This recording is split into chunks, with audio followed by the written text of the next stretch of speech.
Magandang araw! Ang kaganapang ito ay kahapon sa seminar o taking ng aking pamangkin na si Jade at dahil laging may sakit ang aking pamangkin, for the chaperon ang Tita B. And hindi kami pinapasok sa loob kaya dito lang kami sa labas naghihintay para kaming may daycare. Pero sa true story lang, talagang laging masama ang pakiramdam ng aking pamangkin. Kaya andito ang Tita B. Sa sobrang inip na nga ng tita ay wala nang ginawa kundi mag-CR maya't maya or mag-TikTok. Lang may mga nakasama din ako ditong dalawang nanay.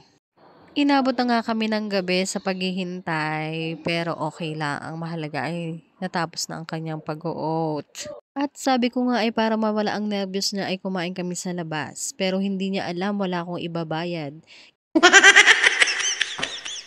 Sa buhok ko na lang, halatang halata na. Dito nga kami napadpad sa Merventop Silugan sa Tagaytay. At nung inamin ko sa pamangkin ko na wala akong ibabayad ay hindi ko alam kung iiyak na ba siya o tatakbo na pauwi. Uy, may prutas! Siyempre, hindi magpapahalata si madam na walang pambayad, kaya kunwari pili-pili. At para hindi nila mahalatang ninenervyos si madam, CR muna tayo. And this is it, pansit! Ready na ang aming crispy pata. At ang hipon. At ang bulalo sa Tagaytay.